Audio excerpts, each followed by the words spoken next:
Bonjour. Le sujet du jour, notre éléphant noir, c'est que l'IA en matière de santé, pour les professionnels de santé, c'est presque une escroquerie. Alors, tous les experts et pseudo-experts, dont moi, annoncent la fin du médecin, mais la réalité sera peut-être un tout petit peu moins disruptive, et c'est de ça dont on va parler aujourd'hui avec notre invité Solène. Alors, j'ai un peu dramatisé, la disparition du médecin, on n'y croit pas trop, mais néanmoins, c'est quand même un débat et donc Solène Vo Quang, qui est stomatologue, conférencière, et aussi, qui est opinion leader sur les réseaux sociaux dans le monde de la santé et par ailleurs, elle est aussi entrepreneur ou entrepreneuse puisqu'elle est créatrice de sa start-up AccureCare. Elle va nous en dire quelques mots, d'autant plus qu'elle est une grande, grande fan de tech. Voilà. Bonjour Solène. Bonjour Frédéric. Alors, avant, on va de commencer à creuser, on va rappeler ce que c'est qu'un éléphant noir. Donc, le signe noir, c'est l'imprévisible. L'éléphant dans la pièce, c'est l'évidence qu'on ignore. L'éléphant noir, c'est le croisement entre les deux, le signe noir et l'éléphant noir. C'est une rupture massive, visible, documentée, mais que les organisations refusent encore de traiter sérieusement. Voilà, donc je suis Frédéric Panchaud, je suis spécialiste de la transformation à l'intersection de la science, de la santé, de la protection sociale et du rupture technologique. Et donc aujourd'hui, je reçois Solène, qui va donc nous parler de son parcours, de sa vision aujourd'hui d'un usage concrètement dans plein de domaines de l'IA et de la santé et de voir ce qui est de l'ordre du fantasme, ce qui est de l'ordre de l'opérationnalité, ce que ça change. Voilà. Solène, en quelques mots, est-ce que tu peux nous résumer un peu ce dont tu vas nous parler en termes d'éléphant noir, s'il te plaît? Oui, tout à fait. Alors merci de me donner cette opportunité. En effet, c'est tout à fait ça. Donc l'IA, on en entend beaucoup parler aujourd'hui, surtout en santé, hein, qui est aujourd'hui, en tout cas, mon domaine de prédilection. J'en entends parler moi depuis des années, parce que je me suis intéressée très tôt, quand j'étais jeune interne en chirurgie. Aujourd'hui, je trouve qu'il y a trop de discussions à ce sujet, beaucoup de fantasmes aussi. Ne serait-ce que les dernières en tout cas news concernant l'IA et Trump, ce qui se passe en ce moment au niveau nouveauté internationale.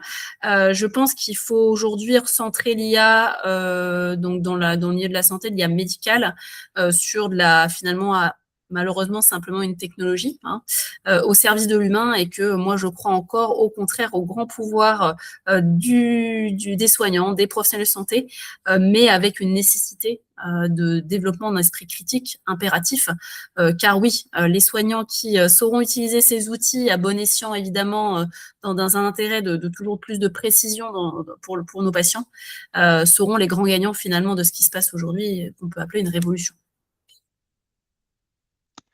Ok, super clair. Alors peut-être avant d'attaquer, donc j'ai très rapidement brossé ton parcours, mais en fait, tu es multi-parcours. Je pense que c'est ça qui est important. Donc, est-ce que tu peux nous dire un petit peu, nous faire un petit peu ton parcours et nous donner les trois, quatre grands domaines, parce que a priori, tu as trois, quatre grands domaines d'intervention aujourd'hui pour qu'on comprenne mieux ta vision des choses.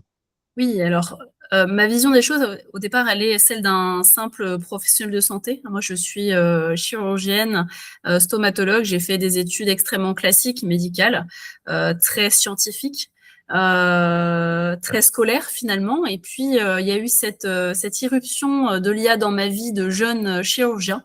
Je pense quelque chose d'un peu nouveau, moins classique, qui m'a beaucoup intéressée. Je suis quelqu'un d'extrêmement curieux. Ce qui a fait que je m'y suis intéressée. De l'IA, je me suis intéressée à la technologie et à l'entrepreneuriat. Et donc, c'est pour ça qu'aujourd'hui, je suis donc toujours chirurgienne en activité à Paris, hein, dans mon cabinet, où d'ailleurs, j'ai à cœur d'implémenter des solutions d'IA pour vraiment aider, fluidifier les parcours patients, notamment la partie administrative également dans la relation patient-médecin. Et je suis aussi, du coup, en effet, LinkedIn Voice, ou en tout cas conférencière, peu importe, sur les sujets d'IA santé, toujours avec le point de vue soignant. C'est celui vraiment que j'aborde parce que c'est celui que je connais et que j'incarne. Et enfin, j'ai développé aussi donc cette appétence pour l'entrepreneuriat, parce que de la technologie, je me suis rendu compte que moi aussi, jeune médecin, je pouvais entreprendre à partir de solutions imaginées, de technologies qui vont servir ces produits. Et donc là, j'ai aujourd'hui une entreprise principalement qui s'appelle AccureCare et qui va justement aider les entreprises à se faire expertiser, à accéder plus facilement à l'expertise médicale, notamment des boîtes tech, des boîtes d'IA qui ont besoin d'annoter beaucoup de datasets pour faire des IA encore plus précises. Voilà ce qu'on fait aujourd'hui chez HackerCare. Ok, très clair. On en dit peut-être un mot, mais HackerCare, alors il y a effectivement ça, mais il y a d'autres activités. Mais globalement, moi, la façon dont je le résume, on verra si ça te va, c'est de dire que HackerCare, c'est une entreprise qui aide les professionnels de santé sur toutes les activités qui sont en dehors de soins de leur pratique médicale, que ça peut aller des influenceurs, ça peut aller à la rédaction de contenu médical, ça peut aller ça peut aider les assureurs. Voilà. Donc, il y a là, partout où le médecin, les professionnels de santé interviennent en dehors du cœur de leur sujet, HackerCare est présent. C'est bien Exactement. ça? C'est tout à fait ça. Très bien. Super. Voilà, ok, super. Alors, avant de commencer le pachyderme, on va faire les petites questions introductives. Et donc, on va commencer par ton IA préférée. Est-ce que ton IA préférée, c'est ChatGPT, Claude, Gemini? Aucune? Une autre? C'est quoi ton IA que tu utilises le plus? Alors, moi, j'utilise depuis, on va dire, 3 mois, Claude. Par curiosité au départ, parce que j'avais une habitude d'utiliser GPT. Et puis, je suis très entourée dans le milieu tech aujourd'hui en tant qu'entrepreneur avec beaucoup de collègues qui utilisent plutôt Claude pour faire des projets extrêmement aboutis, hein, pas seulement du contenu. Et c'est vrai que ça m'a convaincue de passer en tout cas de l'autre côté. Donc aujourd'hui, c'est principalement Claude que j'utilise. Ok, bah écoute, tu fais partie de cette vague. Pour l'instant, je n'ai que des gens qui utilisent Claude, donc Ah, c'est presque. il y a une mode peut-être. Ouais. Oui, ou c'est vraiment de bonne qualité. Très bien. Si demain l'intelligence artificielle générale, l'AGI, existait, quelle serait la première question que tu lui poserais? À cette IA, eh bien, je pense que je lui poserais plutôt des questions un petit peu on va dire, de planification de futur, parce que moi, je suis très intéressée par ce qui peut se passer par la suite. Et surtout, j'utilise beaucoup l'IA moi pour me donner des idées, en tout cas, des points de chute aussi. Donc, je pense que j'utiliserai justement toutes ces données, ces algorithmes pour vraiment imaginer ce que pourrait être mon futur ou celui de ma famille. Je pense que c'est quelque chose qui m'intéresserait beaucoup. Ok, très clair. Et alors, dernière question, une question dentaire qui est pour toi. Est-ce que tu préfères voir émerger, ou en tout cas que ça se généralise, le robot de Zuckerberg, alors, du papa de Zuckerberg, hein, qui a créé un robot qui remplace, ou en tout cas qui pourrait remplacer en partie le dentiste, puisqu'il a posé une prothèse, ou est-ce que tu préfères que se généralise le produit japonais, me semble-t-il, qui est une modification génétique qui permet de faire repousser les dents tout au long de la vie? Eh bien, ça va être la deuxième. J'en parlais justement dans des vidéos pour les patients, parce que beaucoup de patients me demandent ce que je fais de leurs dents, d'ailleurs, parce qu'il y a des cellules souches, hein, il faut le savoir, sur les dents de sagesse. Donc, ce sont malheureusement des choses qu'on ne va pas garder, parce qu'il y a évidemment, légalement, il y a des normes à respecter pour faire ce qu'on appelle des banques. Mais en tout cas, oui, c'est une recherche qui m'intéresse énormément. J'y ai travaillé dans le cadre de ma propre thèse de science sur ces sujets justement de repousse osseuse et dentaire, hein, parce que l'origine, elle est identique. Mais c'est fascinant de savoir que justement, on peut réparer, pas uniquement avec de la prothèse, de la technologie, mais en fait avec de l'humain lui-même. Voilà. Et ça, je pense que c'est ça qu'il faut retenir et que la technologie pourrait aider justement à faire ce type de choses sans remplacer, mais vraiment aider, ne serait-ce que le développement de ces solutions, dans le cadre par exemple des machines, etc., qui permettent de cultiver toutes ces cellules. Ok, très clair. Et toi, aujourd'hui, tu as un peu une vision de où est-ce qu'on en est sur la régénération des dents ou c'est encore. Alors, il y a des, ça se fait, hein, ça s'utilise même, les cellules dentaires peuvent être utilisées aussi pour faire des organes. Comme je le disais, encore une fois, il y a des réglementations en fonction des pays. Et en France, voilà, il faut demander énormément d'autorisation. C'est pas encore courant que les patients, en tout cas, j'ai jamais entendu un patient me dire, ah oui, docteur, je voudrais garder mes dents de sagesse pour ma propre banque, en fait. Moi, je m'y étais intéressée aussi quand j'étais enceinte pour justement faire du prélèvement de cellules souches. Et déjà, les maternités n'étaient pas prêtes à ça. Vous voyez, le prélèvement de cellules souches individuelles ou même pour faire sa propre banque, ça pouvait se faire en Suisse. Donc voilà, il y a clairement des avancées, il y a des pays qui l'autorisent. En France, aujourd'hui, c'est pas autorisé. Ok, très clair. Alors, on y va. On va parler de l'éléphant noir, on va parler d'IA. Et donc, du coup, ce que je te propose, c'est que tu commences par reposer un peu le cadre de ta réflexion. Donc, quelle est aujourd'hui ta vision donc, sur l'IA pour les professionnels de santé, l'usage, ce qui est pertinent, pas pertinent? Qu'est-ce qui te fait dire ça? C'est quoi les technologies, les métriques, les chiffres, les usages? Dis-nous ta vision. Donne-nous ta vision. Alors, ma vision, elle est que l'IA, aujourd'hui, c'est un outil, comme existaient finalement des logiciels. Alors, c'est extrêmement proche parce que l'IA, il y a plusieurs IA, il n'y a pas une IA, hein, voilà, il faut aussi le dire. Ce sont des modèles, en fait, tout simplement, qui vont aider des logiciels qui vont finalement se retrouver dans certains logiciels. On peut avoir un logiciel avec plusieurs IA. Il y a vraiment ce phénomène de très mode, parce que comme je dis, on est submergé en tant que soignant nous, par des propositions maintenant de logiciels à base d'IA, avec cette IA qui est toujours mise toujours en avant dans les ventes, hein, parce que c'est quelque chose qui fascine globalement. Donc voilà, les entrepreneurs, les boîtes vont venir nous voir en disant voilà, j'ai une IA qui vous permet de faire ça, mais au final, c'est un logiciel. Voilà. Donc, je pense qu'il y a un besoin quand même de désacraliser pour retourner et recentrer des choses qui fonctionnent, parce que voilà, on est aujourd'hui dans une ère de l'IA, très mode, en santé, avec beaucoup de choses qui se font, mais finalement pas toujours utiles. Voilà. Et c'est là que je trouve que malheureusement, il n'y a pas assez de formation, notamment à développer l'esprit critique. Je ne parle pas de formation d'IA dans tout ça, je parle juste, voilà, aujourd'hui, un soignant, qu'est-ce qu'il a besoin? C'est de comprendre mieux pour mieux choisir face à justement des solutions qui existent et qu'est-ce qu'il va pouvoir implémenter dans sa propre pratique, qui peut être différent de celui du voisin. On a cette possibilité de personnaliser son activité médicale aujourd'hui grâce à des outils d'IA. Autant se former à savoir les utiliser soi-même. Ok. Toi, ta vision aujourd'hui, c'est que les pros de santé, ils sont plutôt en avance sur l'utilisation de l'IA, ils sont plutôt en retard, ils sont au niveau du marché. Ouais, je pense qu'il y a plusieurs vagues. Alors évidemment, la vague de ma génération que je peux voir, parce qu'on a plus de 6000 aujourd'hui soignants, mais ne serait-ce que sur notre communauté à Curcare, on a des jeunes, des moins jeunes, mais on va dire forcément, il y a un effet mode. J'ai été, entre guillemets, élevée avec des personnes du même âge qui sont assez intéressées. On a des groupes comme ça avec des praticiens à peu près du même âge et on est passionné par ça et on a très envie de découvrir, en tout cas de l'utiliser, et même on n'a pas peur de tester, en fait, c'est ça. Contrairement à des soignants qui vont être peut-être d'une autre génération, un peu plus âgés, mes professeurs, comme moi j'étais interne par exemple, certains s'y mettent aussi grâce aux plus jeunes, puis d'autres sont encore, je suis intéressée, mais est-ce que c'est vraiment pour moi? J'ai jamais vraiment rencontré même des professeurs qui partent à la retraite ou des professeurs de santé un peu plus âgés. Il y a quand même de la curiosité. Je trouve qu'il y a 10 ans, c'était c'est quoi ce truc? J'en ai fait une thèse, moi, de médecine en IA, donc c'était un petit peu ça déjà, c'était un peu les réponses que j'avais eues.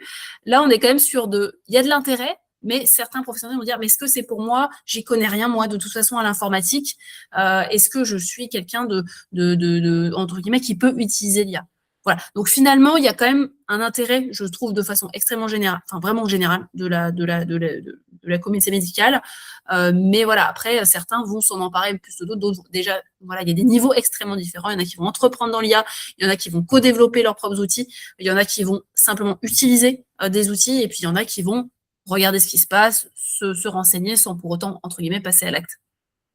Salut, j'ai quelques secondes pour vous dire que vous devez absolument vous abonner à la chaîne, activer la cloche, mais aussi et surtout vous inscrire à la newsletter dans les commentaires. Parce que mon contenu, c'est de la dynamique.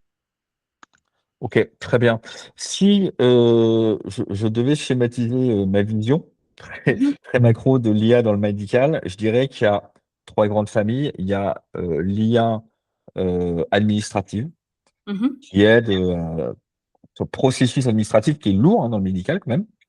Il y Mhm. a l'IA que je vais appeler diagnostic. Dedans, je mets le diagnostic textuel, mais je mets aussi la reconnaissance par l'image ou des choses comme ça. Et puis, il y a une autre IA qui est l'IA médicale que je vais qualifier de recherche et qui est un petit peu plus enfin, segmentant, on va dire.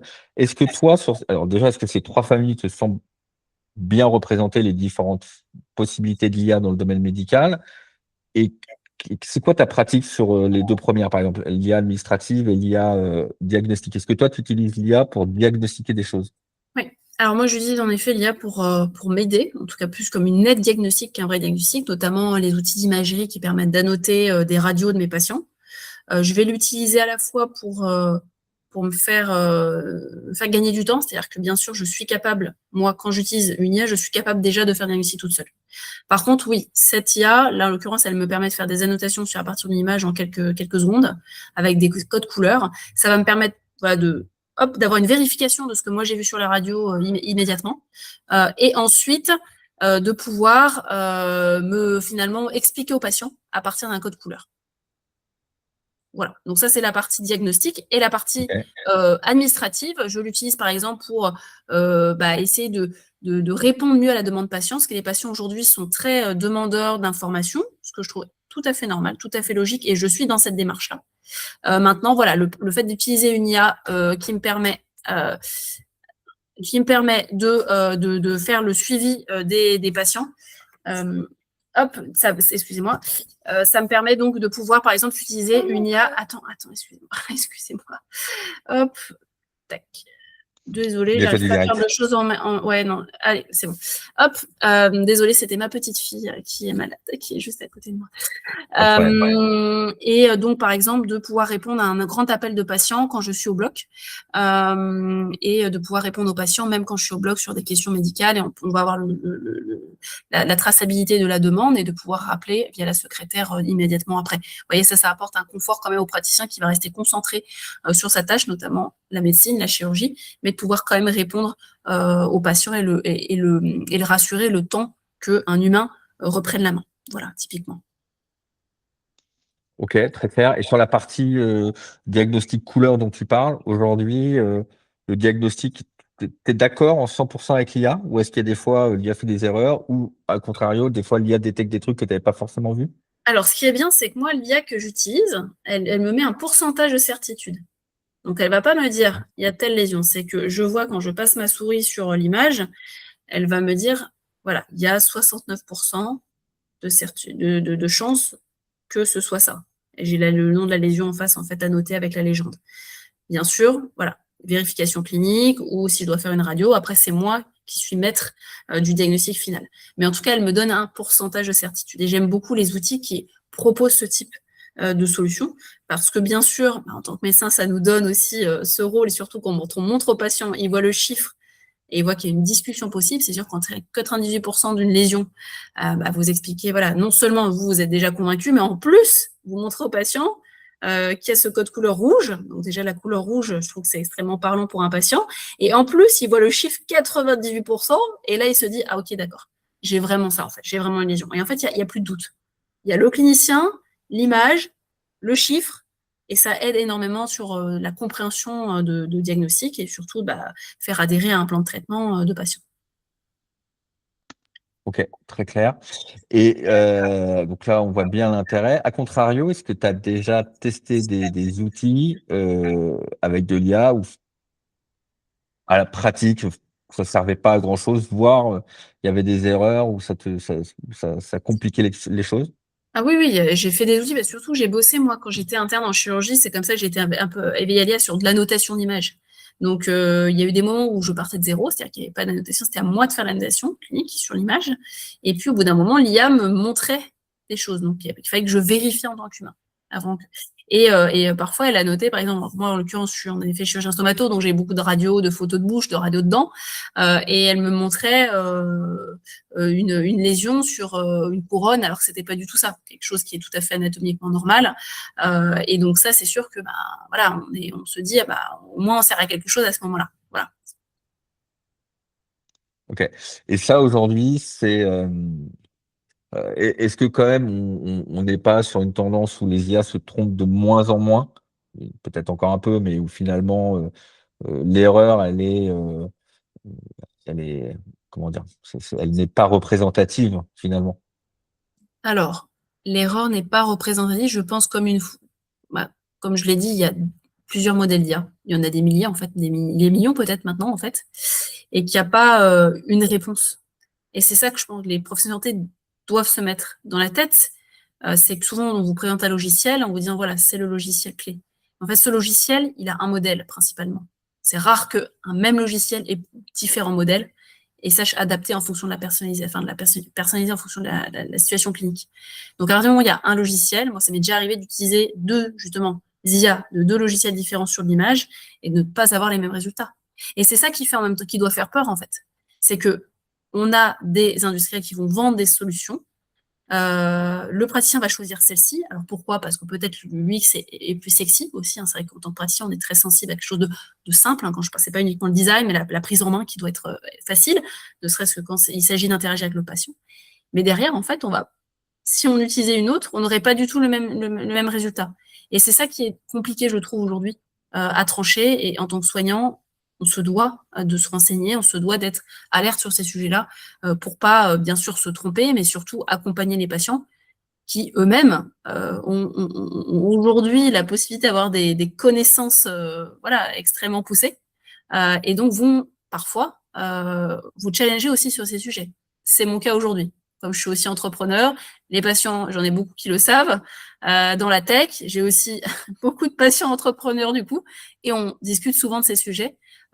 Et ça fait des débats, en fait, aussi parfois. Donc voilà, je pense qu'il faut vraiment se dire que c'est nécessaire, impératif de rester au courant, pas forcément de se mettre sur des outils impérativement, hein. Chacun a sa propre façon de soigner, mais d'être alerte quand même, ne serait-ce que face pour pouvoir dire que ça fonctionne ou pas. Ok. Du coup, très clair. Si on regarde, donc, bon, donc le message, c'est effectivement avoir ce retour, cette capacité d'esprit critique. Est-ce que je sais que tu voyages souvent aux États-Unis, en tout cas tu voyageais beaucoup aux États-Unis. Est-ce que tu as l'impression que la pratique médicale avec l'IA, elle est pareille en France avec ce qui se passe aux États-Unis, ou est-ce qu'ils ont une vision encore différente de la nôtre? Alors, de ce que j'ai vu, évidemment, je n'ai pas vu tous les États-Unis. Moi, j'étais plutôt dans un milieu universitaire. Alors, j'étais, de par ma famille, on était obligé d'avoir des assurances et d'aller dans des rendez-vous médicaux qui étaient dans le privé. Je n'ai pas vu beaucoup de technologie personnellement dans ce milieu-là. J'étais à Yale, à l'université, donc évidemment, il y avait quelques casques de chirurgie dans les services, mais en tout cas, avec les praticiens avec lesquels j'ai échangé, qui étaient devenus des amis, qui étaient à l'hôpital de New Haven, en l'occurrence, il n'y avait pas majoritairement des praticiens qui soignaient avec l'IA ou des IA dans les hôpitaux, en fait. C'était il y a 5 ans, donc c'était il n'y a pas si longtemps. C'était pas quelque chose, ils étaient, surtout quand aux États-Unis, ils finissent un peu plus tard, en plus les études que nous, déjà que nous c'est tard, et ils auraient pu avoir des cours, en fait. Je me suis dit ça à ce moment-là, et en fait, ils n'en avaient pas spécialement. Par contre, il y avait des programmes, et c'est celui que j'avais fait, parce que moi j'ai fait un programme d'entrepreneurship pour les médecins et scientifiques. Là, oui, sur la partie entrepreneuriale, il y avait beaucoup de projets c'était que de la tech, hein, de toute façon, là, dans le programme dans lequel j'étais d'accélération. Là, il y avait des PI, donc des professeurs qui travaillaient sur des outils de développement d'IA pour la pratique médicale. Ok, très clair. Très bien. Donc, si on se projette un tout petit peu, on peut considérer que l'IA va continuer à s'implanter tranquillement dans le milieu médical, petit à petit et de plus en plus. Toi, aujourd'hui, c'est quoi ta vision à 3-4 ans, les évolutions de pratique médicale, les évolutions de l'organisation médicale? Est-ce qu'il va y avoir des vainqueurs? Est-ce qu'il va y avoir des métiers qui vont disparaître, des choses, d'autres qui vont apparaître? Comment tu sens les choses? Je ne pense pas qu'il y ait de métiers qui vont totalement disparaître, en tout cas des métiers qui nécessitent de la réflexion. Parce que oui, c'est sûr que le design, je suis d'accord que ceux qui font du design aujourd'hui, il y a quand même beaucoup de solutions qui existent pour faire ce qu'on appelle de la création de contenu. Ça ne veut pas pour autant que ça va disparaître, mais en tout cas, il y a clairement un changement finalement de fonctionnement de son propre métier à envisager. Donc oui, je pense qu'il faut être alerte, quel que soit le métier, sur ces sujets, parce qu'il y a de l'évolution, notamment dans les métiers de la santé. La partie code, elle est de plus en plus accessible, donc demain, on peut lancer une startup avec une partie code sans pour autant partir de zéro. On peut utiliser des modèles existants. Ce qui va être valorisé, ça va être justement l'application clinique. L'usage finalement, et c'est en plus ce qu'on valorise chez ActureCare, justement, on permet à ces boîtes d'avoir accès directement à des soignants pour développer et trouver leurs futurs utilisateurs. Donc moi je trouve que c'est au contraire c'est extrêmement excitant tout ça. Par contre oui, c'est sûr que des personnes qui s'y intéressent à ce qui se passe et qui réfléchissent à leur travail, à leur profession, vont être plus en avance pour anticiper les prochaines évolutions. C'est toujours comme ça. De toute façon, ceux qui sont alertes et qui s'intéressent aux choses vont pouvoir faire évoluer eux-mêmes leur propre métier et participer justement à cette évolution. Comme ce que j'essaie en tout cas de faire moi-même dans ma pratique chirurgicale, avec justement où j'opère tous mes patients avec des casques de réalité virtuelle. C'est des choses assez simples à mettre en place, mais qui changent énormément l'expérience patient. Ou des IA qui vont rappeler les patients pour savoir comment ça se passe en post-opératoire, même s'il y a une voix humaine, même s'il y a une personne humaine qui les a déjà rappelés, au moins il y a un suivi qui peut s'effectuer de façon encore plus poussée et surtout récolter de la data sur les suites post-opératoires, parce que moi je suis toujours avide de savoir comment progresser aussi dans mon métier, sur le plan chirurgical notamment. Et donc, je trouve que ça apporte encore plus de précision quand on réfléchit à de l'application par soi-même. D'accord. Ça veut dire que toi, à chaque fois que quelqu'un a une opération dans ton cabinet, alors peut-être une opération un peu lourde, il y a ton assistante ou toi qui va ou tes assistants, je ne sais pas, qui vont la rappeler une première fois, et ensuite tu vas avoir... Oui, exactement. Et c'est un projet sur lequel je travaille, qui est encore en test, parce qu'il faut beaucoup de data, du coup, pour alimenter une IA qui soit précise. Mais oui, l'idée, c'était de récolter des datas donc là, il y a toujours un vrai humain qui appelle le lendemain d'intervention les patients. Ça, j'y tiens beaucoup et c'est extrêmement bien, d'ailleurs, bien ressenti et vécu par les patients. Ils apprécient beaucoup, on s'occupe d'eux. Et derrière, par contre, J2 ou J7, il va y avoir... une IA qui va les appeler pour récolter finalement de l'information sur comment ça se passe, etc., avec un message d'alerte s'il faut rappeler le patient. Exactement. Ok, très clair, super. Et ça, tu le fais, si c'est pas indiscret, tu le fais sous quelle techno? Tu utilises quoi? Alors là, je le fais via une techno d'un partenaire, parce que moi, encore une fois, je suis experte d'utiliser les solutions existantes. Encore une fois, je trouve qu'il y a trop, je l'ai dit au début, il y a trop de solutions, il y a trop de choses. Moi, j'adore utiliser une techno existante et la dériver pour mon usage personnel, ou en tout cas dans le médical. Donc là, en l'occurrence, c'est une boîte qui fait plutôt du sondage téléphonique à la base. Et je les ai rencontrés, pareil, dans le milieu entrepreneurial. Et là on est en mode POC sur ça. Et donc, ils l'ont appliqué au médical, on l'a paramétré pour que ça appelle mes patients. Et donc, on est en train de développer. Donc, ils ont leur propre technologie à eux, qu'ils ont breveté, mais que je vais pouvoir utiliser. Et on l'a un petit peu adapté forcément au milieu médical. Ok, super clair. Si on se projette de façon un peu opérationnelle, donc donc je suis un dirigeant ou je suis un pro de santé, je comprends ce que tu me dis. Comment est-ce que je fais pour aujourd'hui, c'est quoi les 3-4 conseils que tu donnerais pour acquérir cet esprit critique dont tu parlais, cette capacité de choisir, comment tu mettrais en place une stratégie, quelle stratégie tu mettrais en place? Pour arriver à choisir, surtout à développer son esprit critique, qu'on soit dirigeant en effet en santé. Mais justement, alors je vais faire un peu d'auto-promo, vous me direz, mais bon, à un moment, il faut aussi dire ce que je fais. Mais j'ai développé un masterclass là qui va être qui est sorti là. Je vais beaucoup communiquer, j'ai fait que quelques communications vraiment sur la partie comment développer son esprit critique face à des outils d'IA. Alors, ça a été plutôt ça parle surtout aux soignants, mais ça peut s'adapter aussi à des dirigeants ou directeurs d'hôpitaux qui ont envie d'avoir le point de vue soignant. Je pense que c'est important, mais surtout pour que chaque soignant puisse lui-même décider dans quelle position il veut se mettre par rapport à des outils d'IA. C'est-à-dire, en effet, je veux être un utilisateur, mais je ne sais pas par où commencer. C'est-à-dire, je veux être un client, finalement, d'une solution d'IA. À quoi je dois faire attention? Quelles sont les règles? Quelles sont les normes? Qu'est-ce que je dois négocier dans mon contrat? tout ça, c'est des choses qu'on ne connaît pas du tout quand on est soignant. Et malheureusement, j'ai moi-même été victime aussi de beaucoup de contrats pas du tout en notre faveur. Et je sais que ça fait partie encore malheureusement des choses qui sont de courantes hein, dans les CGV à chaque fois en tout petit que nous font signer ne serait-ce que les logiciels métiers.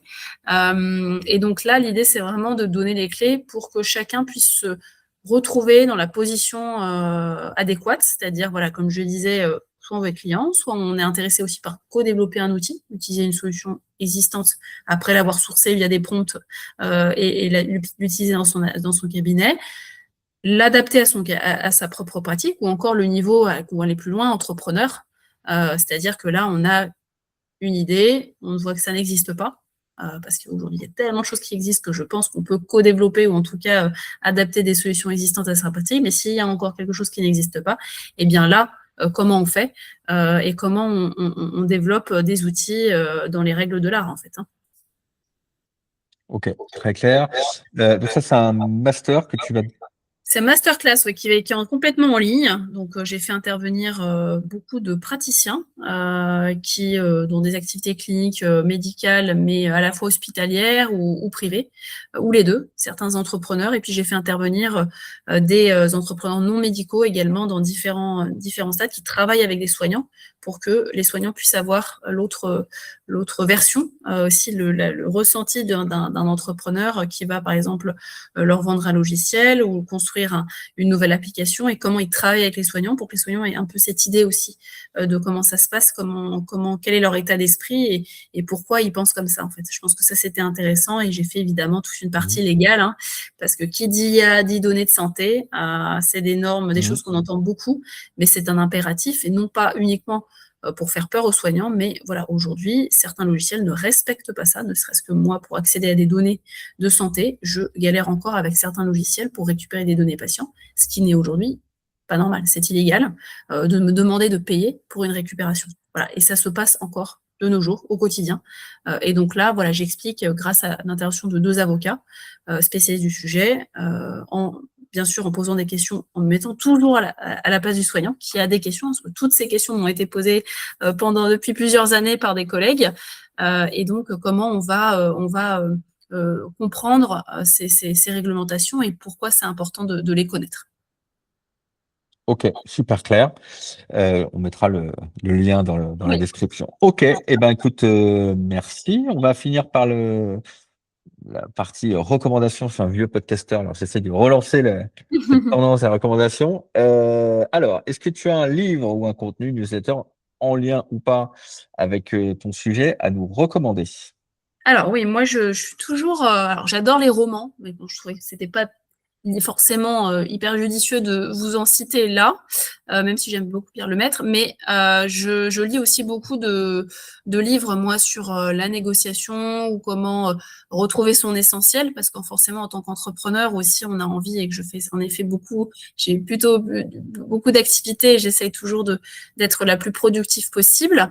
Donc voilà, là, il y a un livre, j'avais lu de Chris Voss, qui est un négociateur du FBI, qui s'appelle Ne coupez jamais la poire en deux, qui m'avait été conseillé par un collègue, un confrère, même médecin entrepreneur.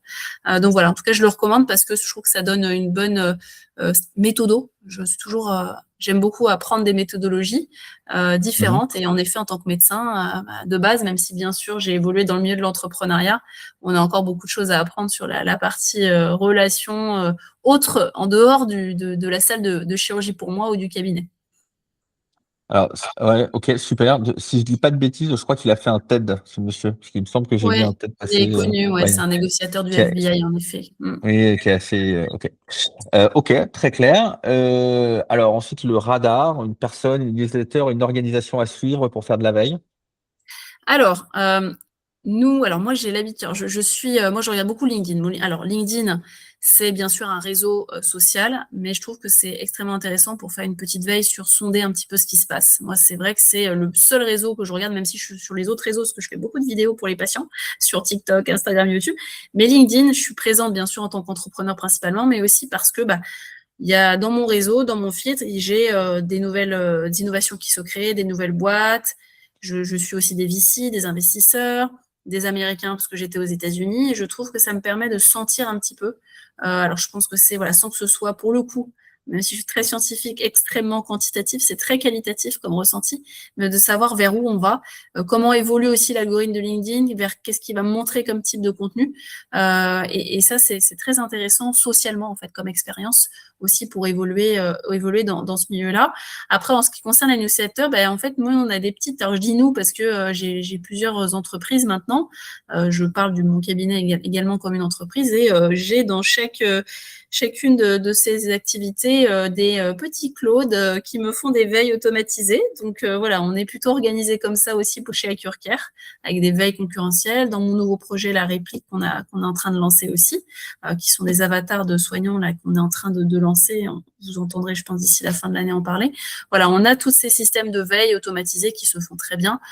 Sinon, je vais encore le dire encore une fois, il y a trop d'infos, il y a trop de newsletters, il y a trop de gens à suivre, en fait. C'est ça le problème. Voilà, donc je préfère personnaliser à moi ce que je souhaite voir, en combien de lignes, parce que moi, je lis, mais j'ai besoin que ce soit très synthétique, j'ai un esprit de synthèse, parce que si je veux replacer cette info quelque part, voilà, en quelques lignes, j'ai pas besoin d'avoir 10 articles à lire, je ne sais pas faire ça personnellement.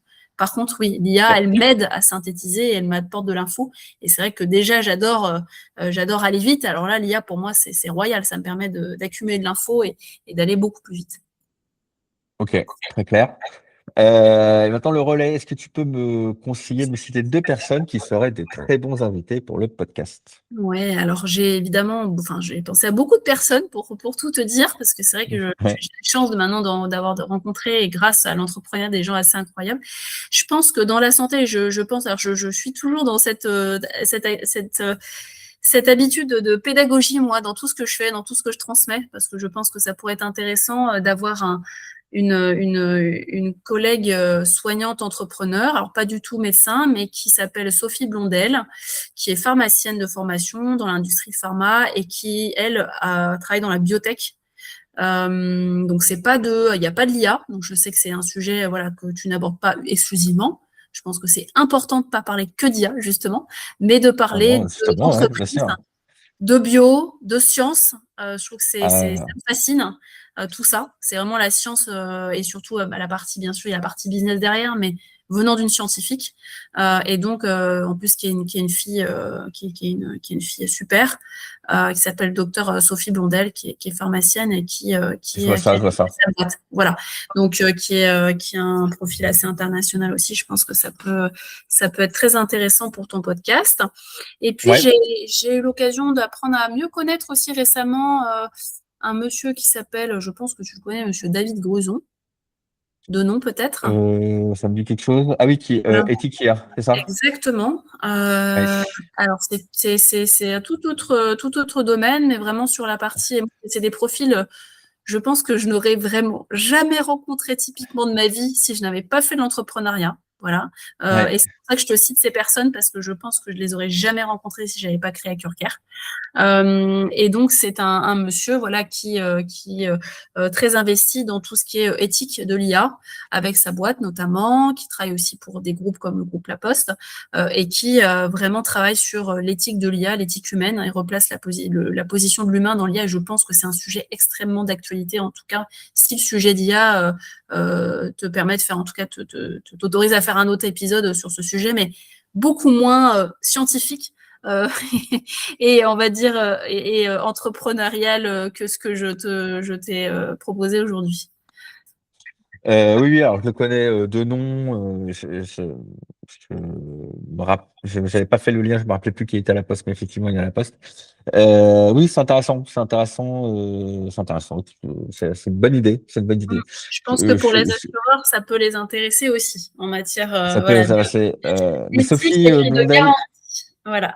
ça me dit bien. Tout ce qui est thérapie génique et autres, Exactement. C'est fascinant. C'est très intéressant.